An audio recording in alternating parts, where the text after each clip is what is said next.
तो आज का बहुत सुंदर विषय है निर्विघ्न स्थिति। क्योंकि जग अगर हमारे पुरुषार्थ में विघ्न है, हमारा समय वेस्ट जाएगा। अगर हमारे पुरुषार्थ में विघ्न है, हमारे योग के अंदर एकाग्रता नहीं होगी। अगर हमारे पुरुषार्थ में विघ्न है, संकल्प का खजाना, समय का खजाना, ज्ञान का खजाना, शक्तियों का खजाना, विघ्नों में खजाने वेस्ट जाते हैं। इसलिए हमें निर्विघ्न बनने का पुरुषार्थ करना है। और जो विघ्नों में रहता है, बाबा ने आज भी कहा कि भविष्य के राजधानी में आपका राजधानी को निर्विघ्न बनाना है, तो यहां हमें निर्विघ्न बनना है। तो विघ्न कई प्रकार के हैं, लेकिन वर्तमान समय चार विघ्नों में हमें निर्विघ्न बनना है। एक तो सबसे पहला विघ्न है, जिन लोगों के बीच में हम रहते हैं, चाहे पड़ोसी हो, चाहे परिवार हो, बच्चे हो, माता पिता हो, ऑफिस हो, इन लोगों के बीच के तरफ से आने वाले विघ्न, वो हमें तंग करेंगे, चुगली लगाएंगे, ईर्ष्या घृणा करेंगे। कभी कभी उनके तरफ से आने वाले विघ्न, लेकिन ऐसे विघ्नों में भी हमारे संकल्प ना चले, उनके लिए हमारी दुआएं निकले, शुभ भावना निकले, हमारा मन चुप रहे, हम ऐसे समय में भी सहनशील बने, इसको कहेंगे निर्विघ्न। नहीं तो ऐसे समय पर संकल्प चलते हैं, मैं इसके रास्ते में कभी गया नहीं, मैंने इसका कुछ बिगाड़ा नहीं, फिर भी ये मेरे साथ ऐसा क्यों करता है।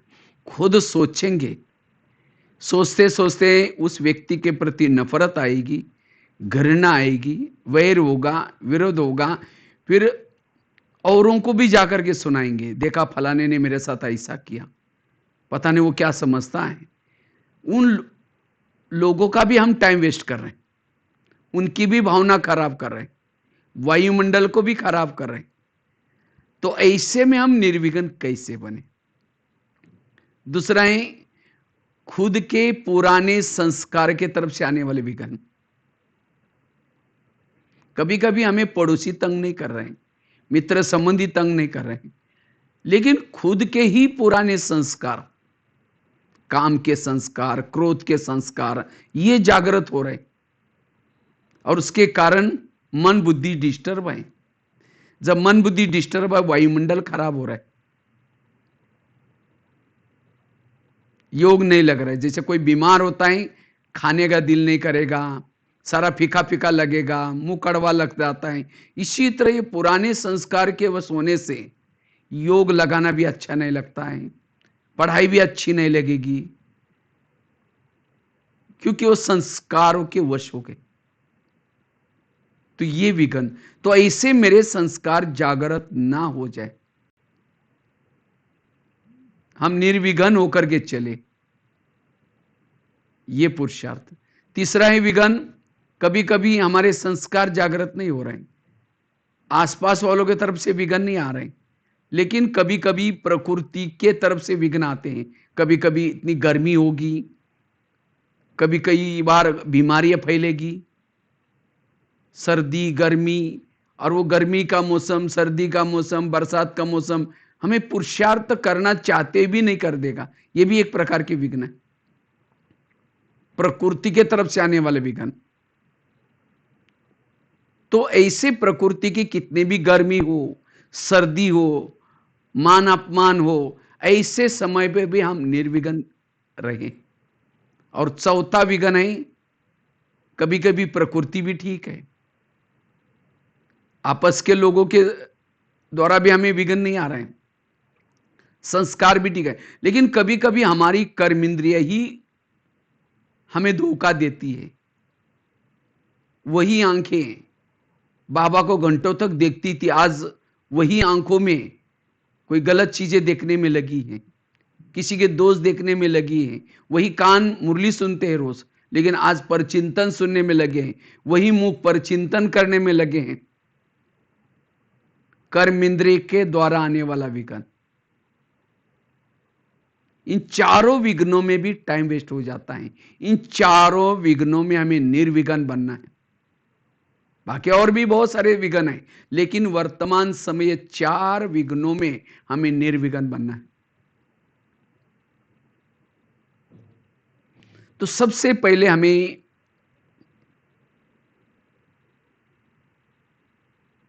आपस के संस्कारों में निर्विघ्न कैसे बनना है, उसके पर हम उसके लिए क्या पुरुषार्थ करें, उसके ऊपर चर्चा करेंगे।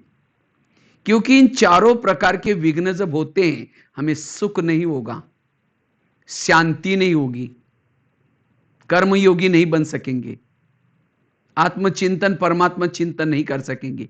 इतना ही नहीं, इन चारों विघ्नों में, चारों में से कोई भी विघ्न है, हम तनाव में आएंगे, टेंशन में आएंगे। इन चारों में से कोई भी विघ्न है, संकल्प विकल्प ज्यादा चलेंगे, और जिसके संकल्प विकल्प ज्यादा चलते हैं, वायुमंडल खराब हो जाता है, वृत्ति निगेटिव बन जाती है, भावनाएं निगेटिव बन जाती हैं। कभी कभी हम हताश बन जाते हैं, सोचते हैं कि माया को जितना बड़ा सहज नहीं, ये ज्ञान में चलना बड़ा सहज नहीं है, क्योंकि हम खुद विघ्नों में है, इसीलिए लगता है ये रास्ता बहुत कठिन है।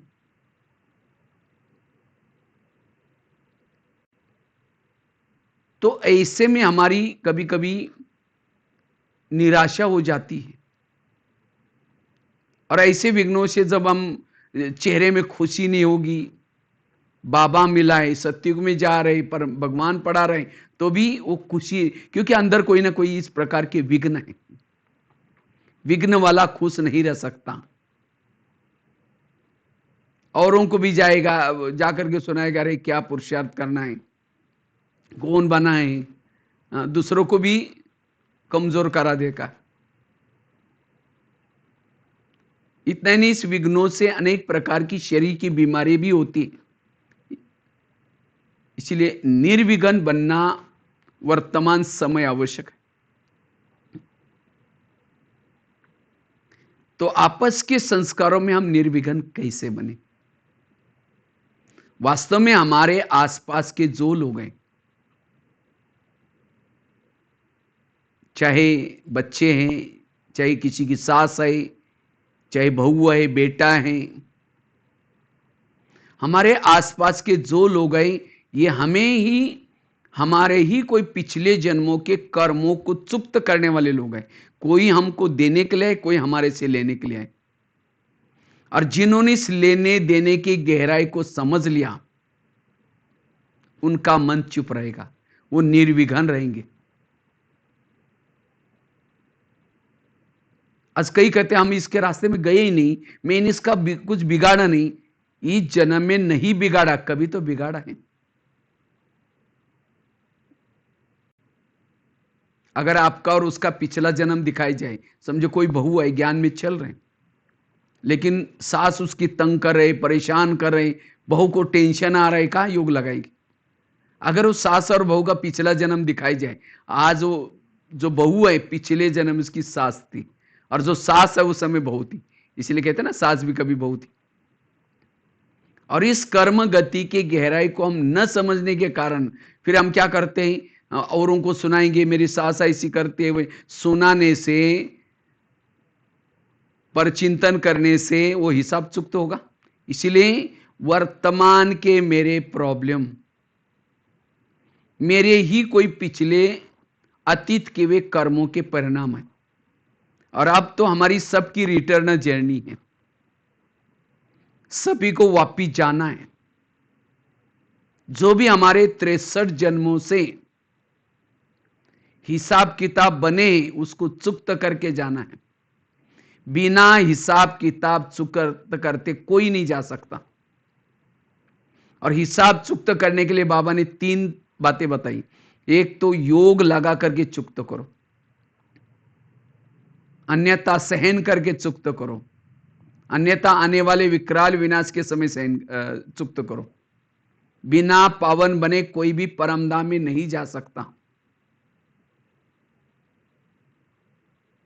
इसलिए इस ऐसे समय पर कर्मों को समझ करके मन को चुप रखना है, उनको दुआएं देनी है। कई कहते दुआएं कैसे दे, इन्होंने मेरे साथ ऐसा किया, वो किया, वो किया। अगर उतावल लेकर के बददुआएं देंगे, इनका भी सत्यानाश हो जाए, इनका भी ऐसा हो जाए, ये बददुआई जाएगी, उसका तो सत्यानाश करेंगी, वापिस घूम करके आपका भी सत्यानाश करेंगे। इसीलिए कहते दुआएं दो। कोई भी मेरा बुरा करता है तो भी दुआएं दो।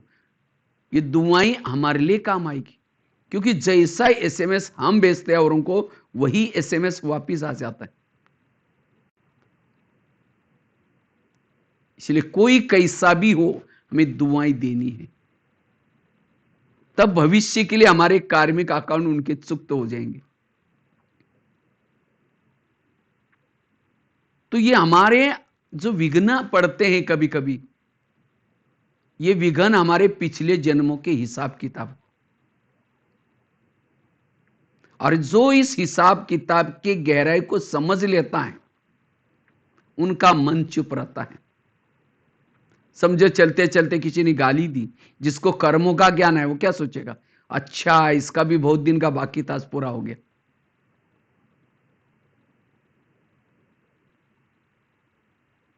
इसीलिए एक भजन भी है ना, किसके झोली में कांटे हैं तो किसके झोली में फूल। कोई कारण होगा रे, कोई कारण होगा, बांटने वाला एक है, लेकिन अलग अलग समस्या। ये समस्या हमारे ही कोई कर्मों का परिणाम है। इसीलिए लोगों से नहीं डरो, भगवान से नहीं डरो। अगर डरना है तो अपने ही कोई गलत कर्मों से डरना है। वर्तमान समय बाबा जो हमें श्रेष्ठ कर्मों के बीज दे रहे हैं, श्रीमत ईश्वरीय महावाक्य, उसको ही बोना है। और जो श्रीमत रूपी बीज बोता है वो निर्विघ्न बनता जाता है। कई कहते हैं हम ओम शांति में जाते तो भी हमारे जीवन में प्रॉब्लम क्यों? ओम शांति में कब से आ रहे? 1 साल, 2 साल, 10 साल, 15, 20 साल पिछले जन्म में थे ओम शांति में, और उस समय जो गलत कर्म किया, क्या छुमंतर हो गया? आपने भी किसी को राजाई से निकाल दिया होगा, किसी की सुनी सुनाई बातों को सुन करके, और आप यहां आपको वो बदला लेगा ना। इसलिए वर्तमान की हमारी जो प्रॉब्लम है, यह हमारे ही कोई कर्मों का परिणाम है।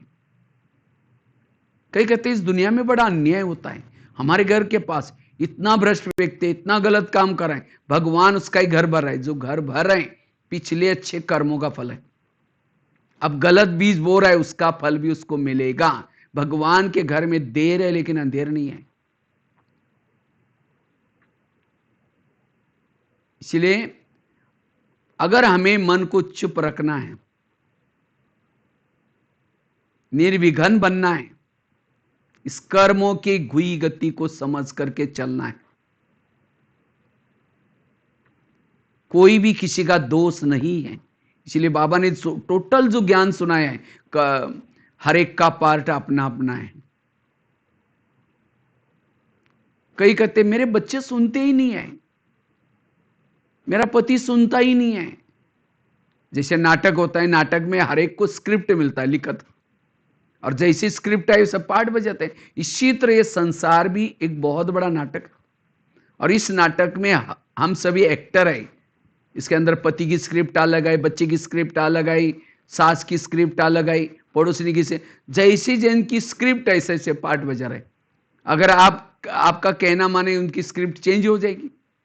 आप कोई नाटक चल रहे हैं और कोई एक्टर को आप अपनी स्क्रिप्ट बताओ, नहीं तुम ये नहीं करना, ऐसा करना, वो कहे कि मैं क्या करूं भाई, मुझे ऐसी लिखत मिली है। इसी तरह अगर कोई गाली भी देता है, समझिए कि वाह आपने तो बड़ा अच्छा पार्ट बजाया, बड़ा मजा आ गया। नाटक समझ करके चलो, अटकेंगे नहीं, साक्षी होकर के रहेंगे, निर्विघ्न होकर के रहेंगे। इसलिए निर्विघ्न बनने के लिए कर्म गति को समझने की बड़ी जरूरत है। और जो इस कर्म संसार एक कर्म क्षेत्र है, इसमें जिस प्रकार के बीज बोए वही सी प्रकार के जीवन में प्रॉब्लम समस्या आती। कई कहते ये बच्चा मेरा इतना प्यारा है, कितना भी इसको डांटती हैं, कुछ भी करते हैं तो भी बहुत अच्छा है, मेरा कहना मानता है। क्यों? वो आपको देने के लिए आए हैं, प्यार देने के लिए आए। और कोई बच्चा है, उसको कितना भी प्यार करो, टेढ़ा की टेढ़ा, क्योंकि वो आपसे लेने के लिए आए हैं। पिछले जन्म में आपका उसका हिसाब किताब था, किसी के साथ अच्छा हिसाब किताब है, किसी के साथ बुरा है। इसलिए इस कर्मों की घुई गति को समझ करके चलना है।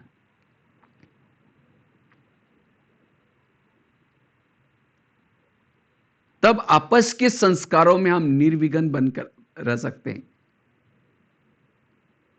कई बार हम क्या करते हैं, किसी की बीते हुए व्यवहार को देख करके उसको उस नजर से देखते हैं।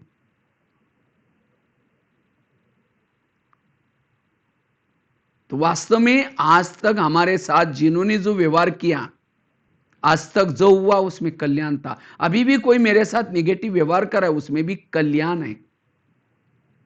जीवन के विघ्नों में कल्याण है। विघ्न आगे बढ़ाते हैं। यह संसार कल्याणकारी है, संसार की हर घटना कल्याणकारी है। इसलिए अगर निर्विघ्न बनना है, इस मंत्र को पक्का करना। यह मंत्र रामायण महाभारत का सार है। जो हुआ अच्छा हुआ, जो हो रहा अच्छा, जो होगा वो भी अच्छा। बस स्टैंड पर गई, बस गई, कोई बात नहीं, उसमें कल्याण है। बच्चे ने गिलास गिराया, इतना गुस्सा करेंगे, तेरे को अक्ल नहीं, तुम कमा के लाओ तो पता चलेगा। गिलास था 10 रुपए का, गुस्सा करेंगे, हार्ट में प्रॉब्लम आएगा, 10 लाख रुपए का ऑपरेशन करना पड़ेगा। इसलिए कुछ भी होता है पॉजिटिव रहो, सकारात्मक रहो, निर्विघ्न बनेंगे। एक रामायण की घटना सुनाते हैं। राम राजा बनने वाला था, लेकिन रात में आकर के मंथरा ने कई कई को 2-4 उल्टी बातें सुनाई। तुम्हारा बेटा भी तो है, तुम अपने बेटे को छोड़ करके राम को राजा बना रहे। और ये बातें सुन करके राम को राजा बनाने के बजाय 14 वर्ष वनवास में भेजा। सीता गई, लक्ष्मण गया, तीनों भी घर से चले गए। वियोग के कारण दशरथ ने प्राण त्यागा। खाने का प्रॉब्लम, सोने का प्रॉब्लम, घास में सोए, जंगल में रहे। ये सब किसके कारण हुआ? मंत्रा के कारण। तो मंत्रा को जो भी देखेगा उसकी भावना अच्छी चलेगी, बुरी चलेगी। मैं खुद जब रामायण देखता था बचपन में, रामायण में मंत्रा काला सा ड्रेस पहन करके डंडा लेकर के आते हैं। मैं कहता है बुढ़िया को भगाओ, इसको नहीं देखना। लेकिन एक दिन मैंने जब सोचा तब पता चला मंत्रा ने राम के साथ जो किया वो अच्छा किया। अगर मंत्रा उनके रात में घर में ना आती तो राम राजा बनता, जंगल में नहीं जाता, सीता की चोरी ना होती, रावण को ना मारता। रावण को ना मारता, राम की महिमा कोई नहीं गाता। तो राम की महिमा किसके कारण? मंत्रा के कारण। इसी तरह हर एक के जीवन में भी कोई ना कोई मंत्रा का काम करने वाली व्यक्ति होती है। चुगली करेगी, परेशान। लेकिन जैसे राम के मंत्रा ने तो राम का भला किया, तो हमारे भी जीवन की मंत्रा हमारा भला ही करेगी। इसलिए कोई मेरे साथ कुछ भी व्यवहार करता उसमें स्थिर रहो, पॉजिटिव रहो, निर्विघ्न बनेंगे। जो विघ्न के विचारों को करता है वो वर्तमान को खराब करता है, और जिन्होंने वर्तमान खराब किया उसका भविष्य और भूतकाल भी खराब हो जाएगा। इसलिए वर्तमान समय हमें पॉजिटिव रहना जरूरत है, सकारात्मक रहना जरूरत है। हमारा काम है प्रभु का चिंतन करना, प्रभु का काम है भक्तों के जीवन में, बच्चों के जीवन में जो समस्या प्रॉब्लम आई उनका समाधान करना। लेकिन हम क्या करते हैं? प्रभु का काम करना शुरू करते हैं। मेरा क्या होगा, मेरे बच्चों का क्या होगा? तो प्रभु कहेगा अच्छा मेरा काम ये कर रहा है, मैं बीच में क्यों जाऊं? तो प्रभु फिर आपके पास आपको मदद करने के लिए नहीं आएगा। तो प्रभु का काम हमें नहीं करना है, लेकिन हमें जो प्रभु ने काम दिए वो काम करना है। जो सकारात्मक रहता है, पॉजिटिव रहता है, निर्विघ्न रहता है, उनके जीवन के विघ्न उसके लिए तूफान भी तोहफा बन सकते हैं। समस्या प्रॉब्लम भी उन्नति का साधन बन सकता है। पहाड़ की समान समस्या भी निर्विघ्न रहने वाला उसको राई के समान बना देगा।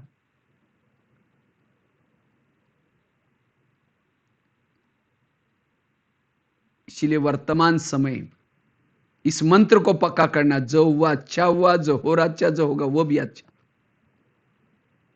हमारे जीवन में भी अनेक बातें आई, लेकिन उन बातों से हमारा कल्याण हुआ। अगर राम के जीवन में मंत्रा ना आती, ना हनुमान, ना अंगद, ना ऋषि, ना मुनि, कोई नहीं मिलते। आज हमें बाबा मिला, दैवी परिवार मिला, किसके कारण? आज तक की मंत्राओं के कारण। इसीलिए आज कभी एकांत में बैठ करके आज तक जिन्होंने तंग किया, परेशान किया, उन सबको धन्यवाद दूं। आप लोगों ने हमें तंग किया, हमारा बहुत अच्छा हुआ, लेकिन फिर 5000 साल के बाद तंग करने के लिए जरूर आना। तब ऐसे व्यक्ति के लिए दुआएं निकलेगी, उसके प्रति दिल में कुछ भी निगेटिव नहीं रहेगा, हल्के बन जाएंगे।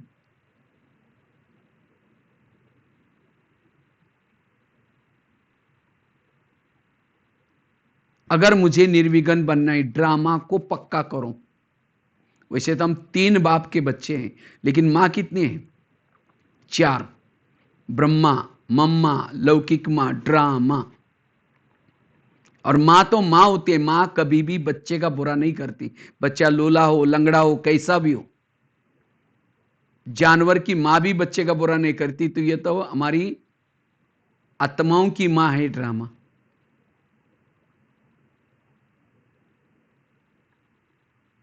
इसलिए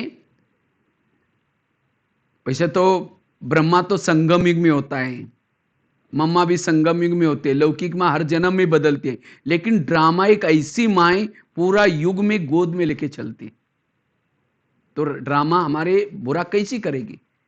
जैसे कोई बच्चा बीमार है, माँ उसको दवाई पिलाते, दवाई कड़वे, बच्चा नहीं पीता, बार बार मुंह से निकलता है, माँ उसका हाथ पकड़ करके फिर भी चम्मच अंदर मुंह में डालेगी।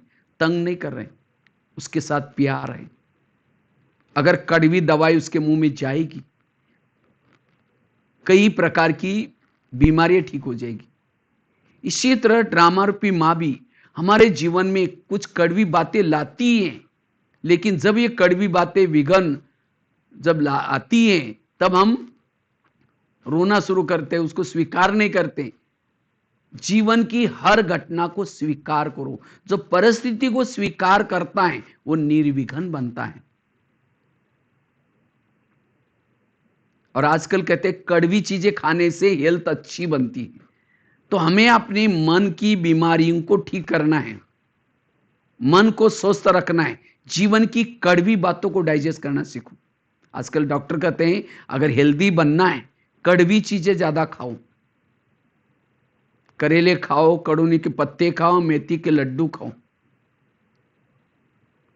अर्थात अगर मुझे मनोबल को बढ़ाना है, जीवन में आने वाली कड़वी बातों को डाइजेस्ट करो। उनकी इम्यूनिटी पावर अच्छी बढ़ती है। जो सहनशील है, पॉजिटिव रहता है, सकारात्मक रहता है, उनको शरीर की बीमारियां भी कुछ नहीं कर सकती। लेकिन आज का व्यक्ति सेंसिटिव बना हुआ है, मन कमजोर है, सहन शक्ति नहीं है, इम्यूनिटी पावर कम है, इसके कारण बीमारियों का असर जल्दी होता है। इसलिए पत्थर दिल वाले बनो। मान अपमान निंदा स्तुति में भी समान रहो, कोई बीमारी हमें कुछ नहीं करेगी। 70% शरीर की बीमारी होते हैं निगेटिव से। इसलिए कहते भी है जिसका पाव गरम, पेट नरम, दिमाग ठंडा, वहां डॉक्टर आने की जरूरत नहीं है, वो व्यक्ति हेल्दी वेल्दी और हैप्पी है। पाँव को गर्म रखना, एक्सरसाइज करना, पेट को नरम रखना, संतुलित भोजन खाना, और दिमाग को ठंडा रखना, हर परिस्थिति में पॉजिटिव रहना। जो ये 3 चीजें करता है वो हेल्दी वेल्दी और हैप्पी। लेकिन आजकल उल्टा हो रहा है, पाँव रहते हैं ठंडे और दिमाग रहता है गर्म। आज किसी को पेट की बीमारी होती है, ईर्ष्या करने वालों को पेट की बीमारी होती है। किसी को दूर का कम दिखता है, दूसरे की बुराई को आंखें फाड़ फाड़ के देखेंगे। किसी का ब्लड प्रेशर बढ़ता है, बीती हुई बातों को याद किया ब्लड प्रेशर बढ़ गया। किसी को शुगर होते है, दूसरों को अपने कंट्रोल में रखने की कोशिश करेंगे। मैं इसकी सास हूं, मैं इसका पति हूं, मैं इसकी मां हूं। सभी बीमारियों का जड़ है मन बीमार। जिसका मन बीमार उसका तन भी बीमार। इसीलिए मन को स्वस्थ रखने की जरूरत है।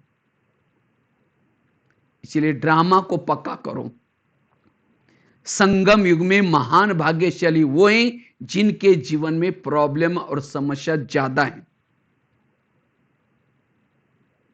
क्योंकि जिनके जीवन में प्रॉब्लम समस्या ज्यादा है वो वैरागी है। जिनको वैराग आता है वही अच्छाई मार्ग की तरफ जाते हैं। इसीलिए बाबा कभी कभी मुरलियों में कहता है, बच्चे बांधेली माताओं का योग मेरे से ज्यादा होता है। क्यों? जब पति तंग करता है, परेशान करता है, उनको कौन याद आता है? बाबा याद आता है। और जिनको बाबा ज्यादा याद आता है उसका पद भी ऊंचा है। और जिन माताओं को पति तंग नहीं करता, परेशान नहीं करता, उनका योग किसे लगाए? पति से। कहे कि मेरा पति बहुत अच्छा है, कभी तंग नहीं करता। और जिनका योग पति से, उनका पद कुछ भी नहीं होगा। तो पति तंग करने वाला चाहिए, प्यार करने वाला चाहिए? कुंती के सामने कृष्ण जाता है, पूछता है तुमको क्या वरदान चाहिए? तुमने बहुत भक्ति की। कहते मुझे, कहता है सोना चांदी जो भी मांगो। कहते मुझे सोना चांदी नहीं चाहिए, मुझे जीवन में समस्या ही चाहिए। तो कृष्ण कहता है तुम क्या मांग रहे? तथास्तु, तो तुम्हारी जो भी इच्छाएं पूर्ण हो जाए। फिर कहा कि तुमने समस्या क्यों मांगी? कहते समस्या होगी, आप सदा मेरे साथ में रहेंगे, और आप मेरे साथ में रहेंगे यही मेरा सौभाग्य है। तो जिनके जीवन में समस्या है, कौन याद आएगा? परमात्मा। पद भी ऊंचा होगा। इसलिए निर्विघ्न बनना, समस्या के प्रति दृष्टिकोण पॉजिटिव बनाओ। अगर परीक्षा के पेपर ही ना होते तो उसी क्लास में बैठते। इसलिए जीवन के पेपर ही हमें अच्छाई की तरफ लेके आते। इसलिए वाह ड्रामा, वाह वाह बाबा वाह, इस स्थिति में रहो, वाह वाह करते रहो। मेरे आसपास के जो भी लोग हैं सब वाह वाह के लायक है। सतयुग में भी सांस मिली थी, द्वापार कलयुग में भी सांस मिली थी, लेकिन सतयुग के सांस के कारण बाबा थोड़ी मिला है। और अभी की जो सांस भले झगड़ा लो कैसी भी है, उसके कारण कौन मिला है? बाबा मिला है। सतयुग में भी पति था, देवता था, कभी झगड़ा नहीं करता था, संपत्ति बहुत अच्छी थी, सोने के महलों में रहते थे, पुष्पक विमान था, लेकिन क्या उस पतियों के कारण बाबा मिला? और अभी का पति भले शराबी है, मारता है, पीटता है, उसके कारण कौन मिला है? बाबा मिला है। तो उस माता को सतयुग के पति अच्छे, देवता वाले, वे अभी का पति अच्छे, उसको और भी बोलना चाहिए, बाबा ऐसा ही शराबी 5000 साल के बाद भी जरूर देना। सतयुग में भी शरीर मिला था, कंचन काया था, कभी बीमार नहीं होता था, लेकिन क्या उस शरीर रूपी आंखों से भगवान को देखा? भगवान के महावाक्य सुने? क्या उस शरीर के ऊपर परमात्मा की नजरें पड़ी थी? क्या उस शरीर के दिल में भगवान की धड़कनें रहती थी? वो शरीर क्या काम की जिसने भगवान के महावाक्य न सुने हो, भगवान को ना देखा हो? इसीलिए शरीर कैसा भी है तो भी वाह वाह। बच्चे तो बहुत मिले, सतयुग में भी बच्चे थे, राजकुमार थे, कभी झगड़ा नहीं करते थे, बहुत प्यारे बच्चे थे, लेकिन क्या उन बच्चों के कारण बाबा मिला? पड़ोसी तो बहुत मिले। इसीलिए बाबा कहते हैं नजर बदलो तो नजारे बदल जाएंगे। पॉजिटिव के चश्मे से देखो, विघन कुछ भी नहीं, निर्विघन बन जाएंगे। हमारा खुद का चश्मा निगेटिव बना हुआ है और इसीलिए विघन है। विघन तो कुछ नहीं है, विघन ये संसार कल्याणकारी है, संसार की घटना कल्याणकारी है। इसलिए अपने आप को पॉजिटिव बनाओ, और जो पॉजिटिव है वो निर्विघन है, उनका मन चुप है। आकाश के चंद्रमा को पानी में देखना है, पानी स्थिर चाहिए। परम धाम के परमात्मा को मन में देखना है, मन स्थिर चाहिए।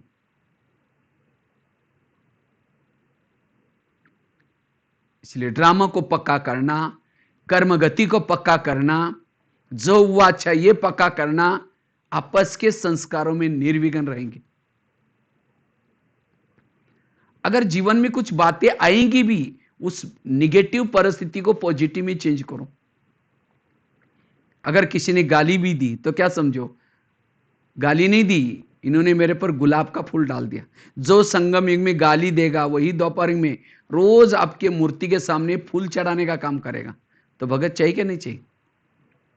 जिस दिन किसी ने गाली दी बाबा को कि बाबा आज अपनी बहुत अच्छा भगत भेजा था, उसने बहुत अच्छा फूल डाल के गया, आपका बहुत बहुत धन्यवाद। अगर किसी ने आपका परिचिंतन किया, क्या कहूं, परिचिंतन नहीं किया, मेरा कीर्तन भजन गाया, कीर्तन भजन में 2-4 जन इकट्ठे होते हैं, एक जन ताल बजाता है, एक जन डपला बजाता है, एक जन गाता है, 2-4 जन सुनते हैं, उसको भजन कीर्तन कहते हैं।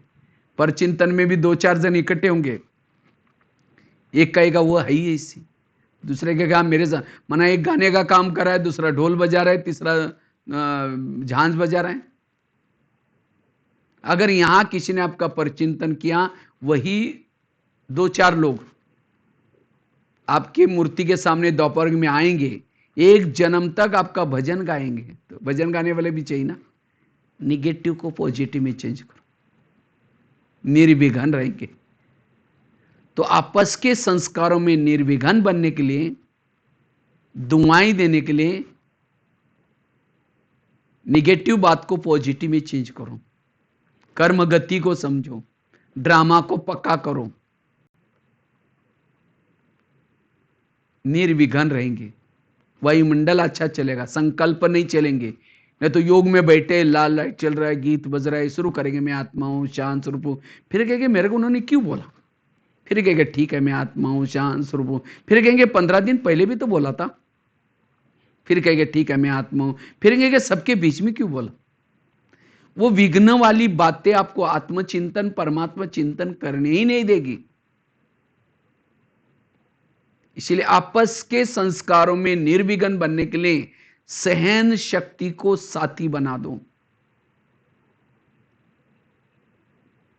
सहन शक्ति की देवी बनो। अभी आ रहे हैं ना, दशहरे का समय आ रहा है, दशहरे से पहले नवरात्रि होती, नवरात्रि अर्थात अपने अंदर की शक्तियों को जागृत करना। कहते शिव जी से शक्तियां मिली, शिव से शक्तियां, और शक्तियों ने असुरों का संहार किया। तो हमारे अंदर जो क्रोध है, ईर्ष्या है, घृणा है, इन सभी को मारना है, तो इसके लिए शक्तियां चाहिए। और सबसे महत्व की शक्ति है सहन शक्ति। सहन शक्ति बड़ी बहन है, बाकी शक्तियां उसकी छोटी बहन है।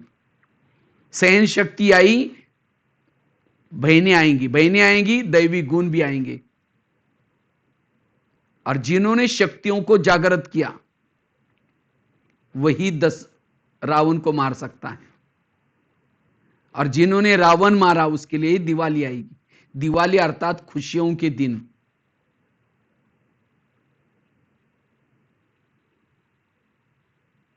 इसलिए पॉजिटिव रहो। जो पॉजिटिव रहता है, थोड़ा भी कुछ सोचा, ये क्यों करता है, मेरे साथ क्यों करता है, क्यों, क्या, कहां, सहन शक्ति भाग गई, सहन शक्ति भाग गई, उसकी बहनें भाग गई, बहनें भाग गई, दैवी गुण भी भाग गए, बच्चे भी भाग गए, पराजय हो जाएंगे।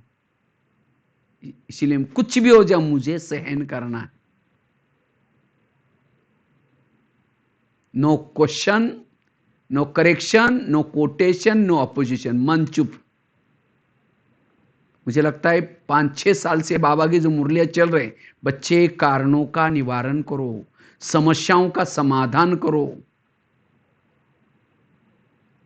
बीती को बिंदी लगा दो। ये सब बातें किसी लिए, सहन करने। और जब तक ये नहीं करेगा, तब तक सहन शक्ति नहीं आएगी, और सहन शक्ति नहीं आएगी, बाकी शक्तियां भी नहीं आएंगी। विघ्नों का कारण है सहन शक्ति की कमी। संगम युग में सहना यही गहना है। जिन्होंने सहन शक्ति का गहना पहन लिया, उसके भ्रुकुटी में आत्मिक स्मृति का तिलक लग जाएगा, उसके हाथ में दृढ़ता के कंगन होंगे। सहन शक्ति नहीं, दृढ़ता खत्म हो जाएगी, मेरे से नहीं हो सकता, अब मेरा ये हो गया। इतना ही नहीं, जो सहन करता उसके पांव में उमंग उत्साह के पायल होंगे, उसका उमंग उत्साह सदा बना रहेगा। उमंग कम कब होता है, जब सहन करना नहीं आता। इतना ही नहीं, उसके वोटों पर मधुर मुस्कान की लाली होगी, सदा खुश रहेंगे, मुस्कुराते रहेंगे। जिसमें सहन शक्ति नहीं, उसका चेहरा निराश होगा। इसीलिए और गहने पहनो या नहीं पहनो, लेकिन सहन शक्ति का गहना पहनो। सहन करना शुरू भी कड़वा है, परिणाम मीठा है। इसलिए आपस में निर्विघ्न बनने के लिए सहनशील बनना है। कई कहते हैं कब तक सहन करना है? जब तक ऊपर नहीं जाएंगे तब तक। इसलिए निर्विघ्न अगर बनना है आपस के संस्कारों में, सहनशील बनो।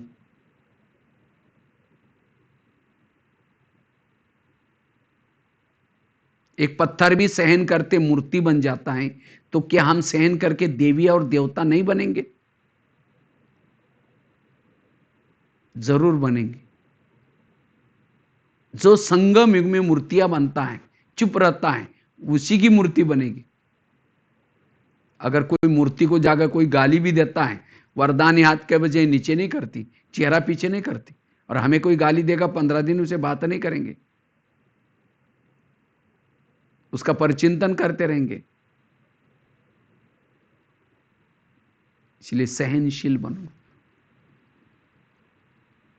तब सकारात्मक रहेंगे, पॉजिटिव रहेंगे, निर्विघ्न रहेंगे। यह आपस के संस्कारों में निर्विघ्न बनने का पुरुषार्थ। दूसरा बताया, खुद के पुराने संस्कार, कभी कभी हमारे पुराने संस्कार जागृत होते हैं और उससे विघ्न पैदा होते हैं। ये पुराने संस्कार जागृत क्यों होते हैं? जब हमारा ज्ञान योग की तरफ ध्यान कम हो जाता है, क्योंकि आत्मा को सुख चाहिए। आत्मा का स्वधर्म है सुख, सुख स्वरूप, शांत स्वरूप। जब हम थोड़ा ज्ञान योग से दूर चले जाते हैं, ईश्वरीय नियम मर्यादा का उल्लंघन करते हैं, तब जाकर के पुराने संस्कार जागृत होते हैं और विघ्न पैदा होना शुरू हो जाते हैं। इसीलिए अगर मुझे पुराने संस्कार जागृत न हो जाए, उसके लिए जब तक जीना है ज्ञान योग करते रहना, अमृतवेला करनी है। और केवल नेमिनाथ बन करके उठना नहीं, लेकिन विधि पूर्वक अमृतवेला, क्लास के पहले भी योग, रोज ईश्वरीय महावाक्य सुनना, पवित्रता की धारणा, शुद्ध भोजन, जो भी हमारे ब्राह्मण होने के नाते हमारे अंदर जो नियम संयम है उनका पालन करना। और जो ईश्वरीय नियम और मर्यादा का पालन करते हैं वो निर्विघ्न रह सकते हैं। वो पुराने संस्कार उसके जागृत नहीं होंगे, क्योंकि ईश्वरीय नियमों का पालन करने से अतीन्द्रिय सुख मिल रहे हैं, और जिनको अतीन्द्रिय सुख मिल रहे हैं वो निर्विघ्न रहेंगे। कभी कभी उस पुराने संस्कार को कहीं ना कहीं से भोजन मिल जाता है, एटमॉस्फेयर मिल जाता है, तब पुराने संस्कार जागृत हो जाते हैं। कभी कभी हम देह भान में आ जाते हैं, पुराने संस्कार जागृत हो जाते हैं। इसलिए अशरीरी बनने का अभ्यास, विधेयी स्थिति में रहने का अभ्यास। जब विधेयी स्थिति में, अशरीरी स्थिति में रहते हैं, पुराने संस्कार जागृत नहीं होंगे। जितना अपने आप को बिजी रखेंगे,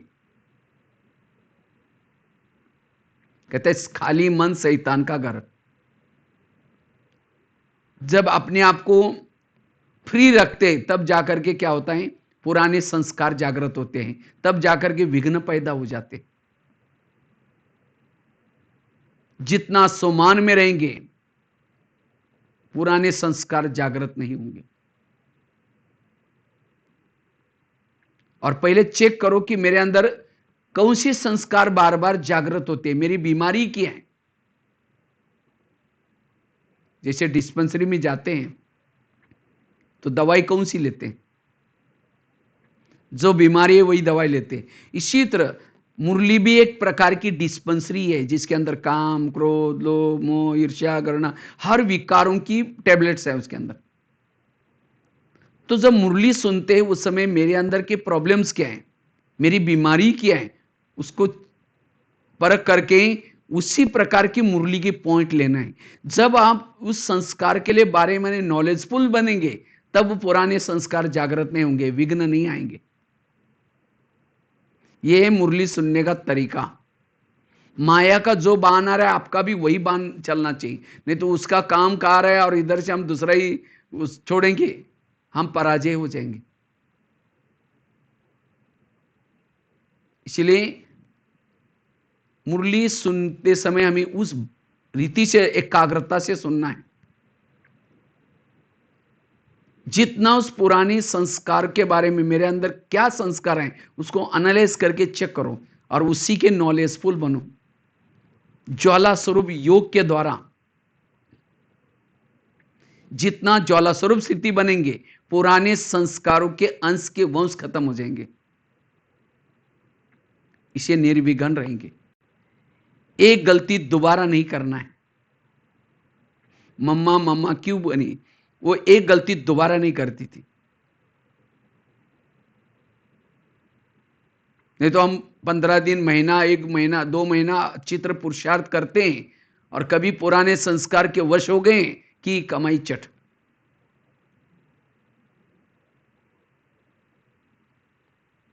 इसलिए पुराने संस्कारों को बार बार रिपीट होने नहीं देना है और उसके लिए कुछ पुरुषार्थ बताएं।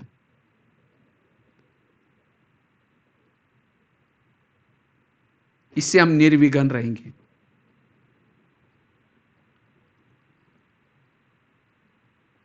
तीसरा विघ्न है प्रकृति के तरफ से आने वाले विघ्न।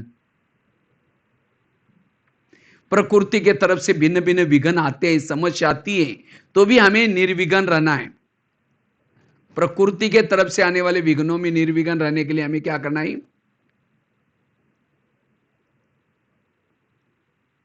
वास्तव में प्रकृति के तरफ से जो विघ्न आते हैं अलग अलग प्रकार के, ठंडी, गर्मी, ये आएंगे, विघ्न आएंगे, लेकिन हमें निर्विघ्न बनने के लिए, क्योंकि प्रकृति के साथ भी हमारे हिसाब किताब है। इसी प्रकृति ने अभी भी हमें इतना अच्छा अच्छा भोजन दे रहे हैं, इतने अच्छे अच्छे शरीर दे रहे हैं, इतना अच्छा ऑक्सीजन दे रहे हैं, कितना उपकार कर रहे हैं। और प्रकृति ने सतयुग में हमें कितने अच्छे अच्छे शरीर दिया था, कितने अच्छा अच्छा वायुमंडल दिया था, क्यों? अच्छाई के लिए दिया था। लेकिन हमने दोपहर से लेकर के क्या किया? देहाभिमान में आकर के प्रकृति का दुरुपयोग किया, आंखों का दुरुपयोग किया, कान का दुरुपयोग किया, इंद्रियों का दुरुपयोग किया। और इसीलिए प्रकृति को अंदर से गुस्सा है, मैंने तो उसको कान अच्छा सुनने के लिए दिया था और फिर भी मेरा दुरुपयोग किया। इसीलिए अब प्रकृति कभी कभी विघ्न रूप में आते हैं, बीमारी के रूप में आते हैं, प्रॉब्लम के रूप में आते हैं। तो ऐसे समय में भी हमें स्थिर रहना है, हलचल में नहीं आना है। और भविष्य में प्रकृति विघ्न ना डाले, इसलिए प्रकृति के अंदर प्रकृति की सेवा करो, प्रकृति में शुद्ध वायुमंडल फैला दो, प्रकृति के गुण अपने अंदर लो। जैसे पृथ्वी है, पृथ्वी में एक बीज डालते तो कितना गुना देती, इसी तरह हमारे अंदर वो गुण चाहिए। हमें कोई कुछ देता है तो हमें उसको अनेक गुना वापिस देना, देने के संस्कार। पानी क्या होता है? पानी को गिलास में डालो ऐसा आकार कर देगा, अगर उसको घड़े में डालो उसका जैसे आकार। इसी तरह पानी जैसे हमें भी हर जगह पर एडजस्ट करने का संस्कार। समझो नदी चल रही, नदी के सामने कोई पहाड़ी आती है, नदी कहते हैं हाँ तुम थोड़ा हट जाओ, मुझे सीधा जाना है। हट जाओ नहीं तो मैं तेरे को हटा करके छोड़ूंगी। नदी क्या उस पहाड़ी के साथ झगड़ा करती है? अगर झगड़ा करेगी, उसका जो पानी है वो तितर बितर होकर के खड्डे होकर के पड़ेगा, और खड्डे होकर के रहेगा तो खड्डे का पानी ना पीने लायक होगा और गंदगी हो जाएगी। तो नदी क्या करते, उसको पता ये पहाड़ी है, जिद्दी है, ये हटने वाली नहीं है, और इस पहाड़ी का पांव धुलाई करके अपना रास्ता दूसरा बना करके निकल जाते। तो नदी हमें सिखाते, तुम्हारे सामने कोई जिद्दी आता है, तुम लड़ करके अपना टाइम वेस्ट नहीं करो, तुम उसको ही रिगार्ड रिस्पेक्ट दे करके दूसरे रास्ते से निकल जाओ। अगर उसके साथ लड़ते रहेंगे, उसका परचिंतन करते रहेंगे, ये कर, तो हम भी खड्डा बन जाएंगे, बह नहीं सकेंगे, कोई काम के नहीं आएंगे, विघ्न पैदा हो जाएंगे। इसलिए पानी का गुण धारण करो। तो इसी तरह प्रकृति के गुण है वो हमारे अपने अंदर धारण करेंगे। जैसे आकाश है, आकाश हल्का रहता है, इसी तरह हम भी हल्के रहेंगे, हर परिस्थिति में हल्के, भारी नहीं। तब प्रकृति के विघ्नों में हम निर्विघ्न रहेंगे, प्रकृति के लिए सहयोग मिलेगा, वायुमंडल अच्छा फैलाएंगे। तो प्रकृति की और हमें कोई भी कर्मेंद्रिय से गलत काम नहीं करना, ये संकल्प लेना, तब प्रकृति के विघ्न में निर्विघ्न रहेंगे।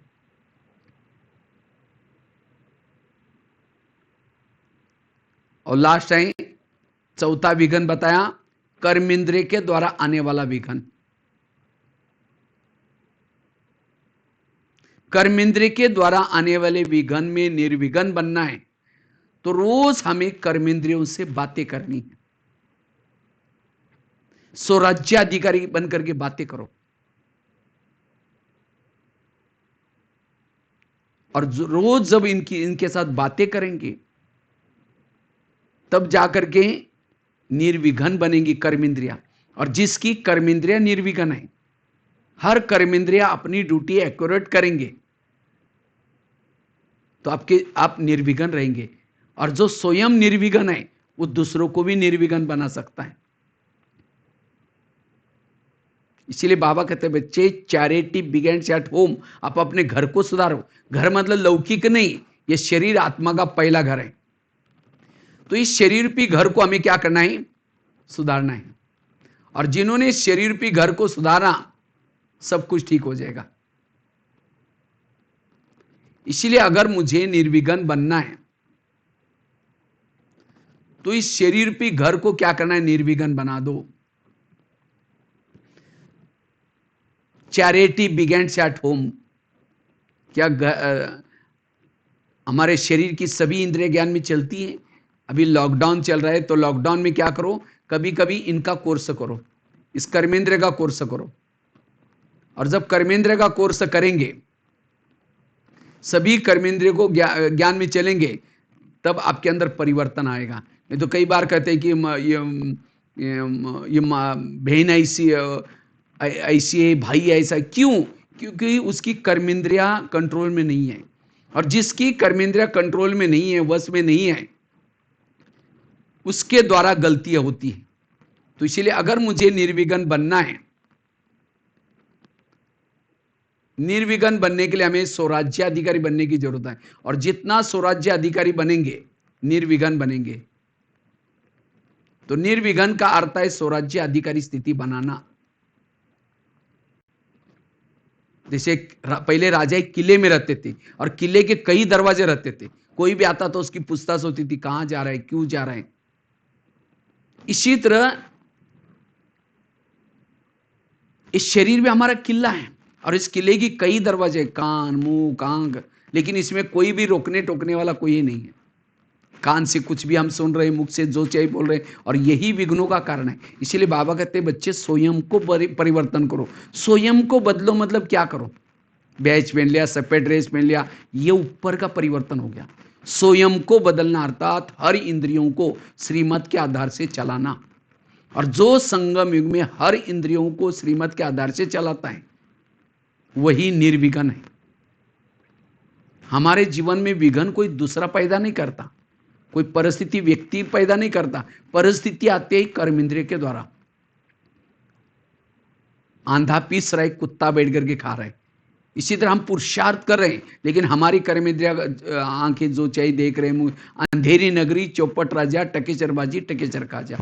ब्रह्मा बाबा ने रोज अपने कर्म इंद्रियों का दरबार लगाया और नारायण का पद प्राप्त किया। क्या हमारा इतना ध्यान है? हमारे जीवन के जो विघ्न है, काम आ गया, क्रोध आता है, ये कहां से आता है? काम विकार आया कहां से? आंखों के द्वारा आ गया, मन बुद्धि के द्वारा आ गया। अकेले आत्मा ज्ञान में चलने से माया जीत नहीं बनेंगे, इसके साथ में कर्मेंद्रिय भी ज्ञान में चले।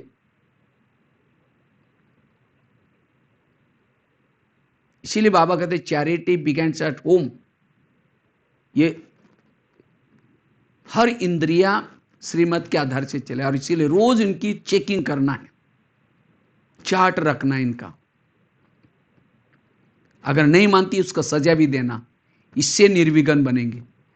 और जो जिसकी हर इंद्रिया श्रीमत प्रमाण चलेगी, निर्विघ्न बनेगा। सामने वाला कितना भी गाली दे, कुछ भी करे, लेकिन वो निर्विघ्न रहेगा। क्यों? उसकी कर्मेंद्रिया निर्विघ्न रहती। भारत में अंग्रेज घुसे थे, कैसे घुसे थे?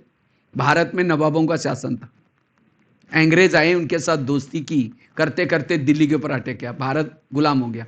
इसी तरह शरीर भी हमारा एक देश है, इंडिया है, और उसके अंदर कई कान, मुंह, अलग अलग अपने अपनी राजधानी है, कोई किसी के नहीं मानता। तो काम, क्रोध, माया आती है, और इस कर्मेंद्रिय के साथ दोस्ती करते हैं, और धीरे धीरे आत्मा के ऊपर अटैक किया। और इसीलिए शरीर रूपी देश अब गुलाम है, किसके? विकारों के गुलाम। अभी इससे हमें स्वतंत्र बनाना है। भारत को अंग्रेजों से स्वतंत्र कैसे कराया? जनता को जागृत किया। इसके लिए नमक का सत्याग्रह, पेपर निकाले, नारे बनाए, जनता को जागृत किया। इसी तरह हमारी इंद्रियां जब तक जागृत नहीं होगी, हे आंखें, तुम जो मोबाइल की, इंटरनेट की गलत चीजें देखते हो, मेरा कितना घाटा हो रहा है। इतना जन्म में आंखें मिली थी, उन्होंने मुझे कहां पहुंचाया। अब तुम भी ऐसा काम करेगी तो उनसे बातें करो, कभी एकांत में, कान से बातें करो, मुख से बातें करो, मन से बातें करो। अपने, इसको कहते हैं अपने से बातें करना। और बीच में रोकना टोकना, उनको सजा देना, और तब जाकर के स्वराज्याधिकारी बनने से निर्विघ्न बनेंगे। सामने से कोई आ रहा है, मन कहता है बेकार है, ये अच्छा नहीं है, लेकिन आत्मा मन को कुछ बोलता भी नहीं, वो बोल रहे हैं। किसी का मुख पर चिंतन कर रहे हैं तो भी आत्मा चुपचाप उसको सुनता रहता है। यह है अधीनता, यह है कमजोर आत्मा की निशानी। इसीलिए रोज इन कर्मेंद्रियों का दरबार लगाना। तो कैसे दरबार लगाना है? रोज रात सवेरे उठते ही क्या करो? परम धाम में पहले जाओ, योग करके आओ, और जब 5 बजे शरीर में आते हैं, सभी कर्मेंद्रिय से गुड मॉर्निंग बोलो, और सबसे पहले बात करो कान से। हे कान, तुम मेरे इस राज्य की शान हो, अगर तुम ना होते मैं ईश्वर महावाक्य कैसे सुनता। इसीलिए हे कान, तुम्हारा बहुत बहुत धन्यवाद।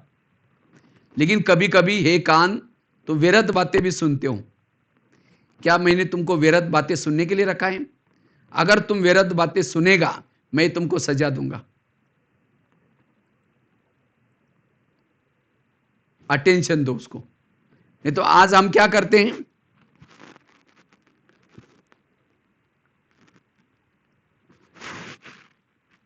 अटेंशन नहीं देते। तो कान से बातें करो। हे कान, तुम मेरे इस राज्य के शान हो, अगर तुम ना होते मैं ईश्वरीय महावाक्य कैसे सुनता। इसीलिए हे कान, तुम्हारा बहुत बहुत धन्यवाद। लेकिन कभी कभी तुम व्यर्थ बातें भी सुनते हो। मेरा तो तुम्हारे पर विश्वास है, मैंने तुमको बॉर्डर पर रखा है, लेकिन कभी कभी तुम व्यर्थ बातें भी सुनते हो। तुम मेरा खाते हो, मेरे राज्य में रहते हो, और मुझे धोखा देते हो। इसीलिए हे कान, आज तक जो हुआ कोई बात नहीं, लेकिन आज से तुम्हें कोई भी व्यर्थ बातें नहीं सुननी। अगर सुनेगा मैं तुमको सजा दूंगा। रात को 10 बजे फिर मैं दोबारा दरबार लगाने वाला हूं। फिर आगे चलो मुख के साथ। हे मुख, तुम भी मेरे इस राज्य की शान हो, अगर तुम ना होते मैं सेवा करने के लिए कैसे जाता। सेवा की मुख ने, हाँ, लेकिन कभी कभी मुख क्या करता है? परचिंतन भी करता है। परचिंतन करेगा, मैं तुमको सजा दूंगा। तुम्हारे कारण मैं बहुत अच्छे सेवा भी कर रहा हूं, वाणी सेवा करता हूं, ज्ञान औरों को सुनाता हूं, लेकिन कभी कभी तुम परचिंतन करते हो। अगर परचिंतन करेगा, मैं तुमको सजा दूंगा। आगे चलो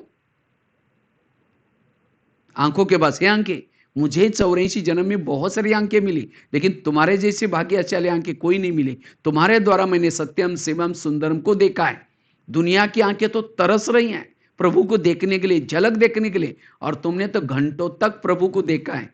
माउंट आबू में आए थे, डायमंड हॉल में बाबा को देखा था, इन आंखों ने देखा था। तो हे आंखें, क्या उस प्रभु को देखने के बाद तुम्हारा पेट नहीं भरा? सत्यम शिवम सुंदरम को देखा है, साक्षात्कार भी नहीं, साक्षात देखा है घंटों तक। इसलिए अब तुम्हें व्यर्थ नहीं देखना, अगर देखेगे मैं तुमको सजा दूंगा। आगे चलो पांव के पास। ए पांव, तुम में मेरे इस राज्य की शान हो, अगर तुम ना होते मैं सेवा करने के लिए कैसे जाता? सेवा की हाथ ने, आधी दुआ तुमको मिल जाती है। सेवा की मुख ने भाषण किया, आधी दुआ तुमको मिल जाती है। क्यों? पांव क्या करता है, घुटने के ऊपर पूरी सभी बॉडी को, सभी कर्मेंद्रिय को उठा के लेके आता। मुंह आया, कौन लाया? पांव ने लाया। आंखें आई, किसने लाया? पांव ने लाई।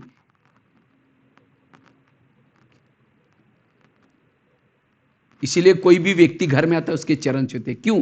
हे चरण, तुम्हारा धन्यवाद, इस व्यक्ति को घर में लाया। लेकिन कभी कभी चरण क्या करते हैं, परचिंतन करने के लिए भी लेके जाते हैं। कभी कभी फिल्म देखने के लिए भी पांव लेके गए। फिल्म देखी आंखों ने, सुनी कानों ने, लेकिन आधा विकर्म किसका हो गया? पांव का। अगर पांव कहता नहीं नहीं मैं राजा का खाता हूं, उनके राजे में रहता हूं, मैं धोखा नहीं दूंगा। हे आंखें, तुमको जाना है तो भले निकल करके जाओ, कल परसों 2-4 दिन के बाद आ जाओ, मैं नहीं जाऊंगा। अगर पांव ईमानदार होता राजे के प्रति, आत्मा के प्रति, पांव आज जाता ही नहीं तो इंद्रिया जाती। माना सभी इंद्रिया आत्मा के विरुद्ध में काम करती है, तब जाकर के विकार आते, तब जाकर के विघन पैदा होते। इसीलिए रोज इनसे बातें करना, यह है निर्विघ्न बनने का पुरुषार्थ।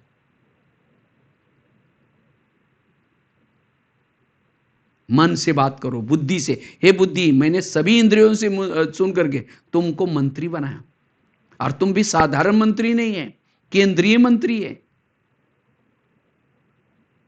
समझो मन को विचार है मुझे फिल्म देखने के लिए जाना है, तो फिर ये फाइल कहां गई? केंद्रीय मंत्री के पास, बुद्धि के पास गई। बुद्धि ने उसको निर्णय किया, हाँ जाओ,